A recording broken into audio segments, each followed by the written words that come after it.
Good have Shabbos Young Israel, Mazel Tov to Dr. Alan and Denise DeYoung upon the bar mitzvah this Shabbos of their grandson David Gershon Friedman, son of Aaron and Ariella Friedman.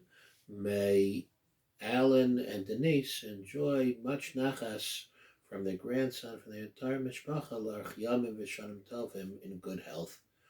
Chum Avelim condolences extended to Joel Spear upon the loss of his father, Mr. Walter Spear. Shiva continues as per the schedule that was sent out via email and in the newsletter. May Joel and family see Shabbos be the beginning of a nachama and know only nachas and simcha moving forward. A lot is made as to the juxtaposition, the smichos of Parshas Nazir coming on the heels of Parshas Sota. As a person sees a Sota bekilkula, that's the immodesty, the immorality should inspiration to Yazer Atzvav Yayin, to abstain from wine. But what's not discussed is what comes next. As we make a big deal, why does Nazir come after Sota?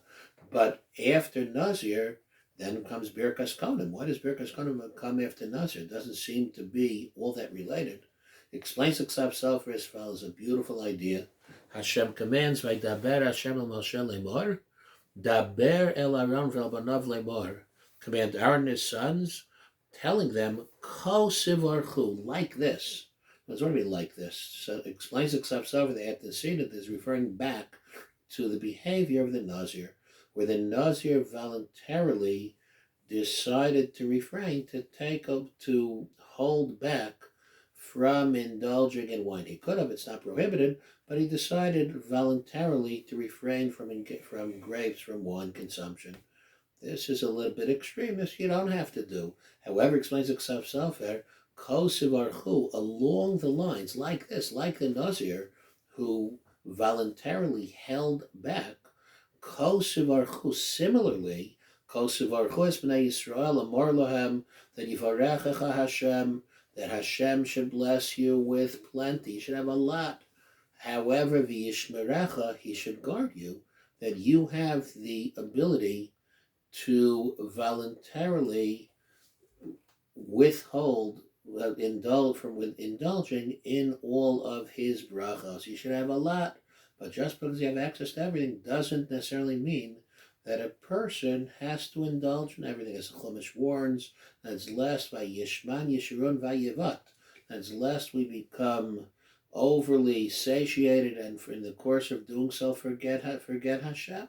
A person should always merit the brachas of Hashem, but have the restraint to engage, to benefit from those brachos in proper proportion, not to overindulge.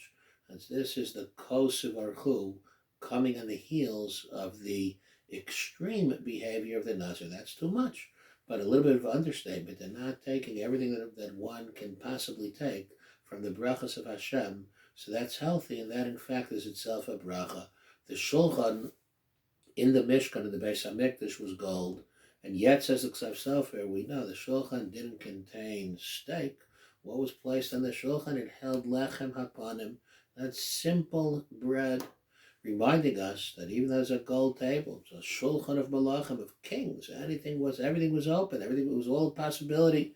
The Chumash reminds us the importance of understatement, of holding back, of not overindulging, and limiting the Shulchan to the lechem hapanim, and not completely limiting ourselves, but retaining a sense of proportion, not overindulging, and thus always appreciating and enjoying the manifold brachas of Ribono Shel Olam. Have a very, very good Shabbos.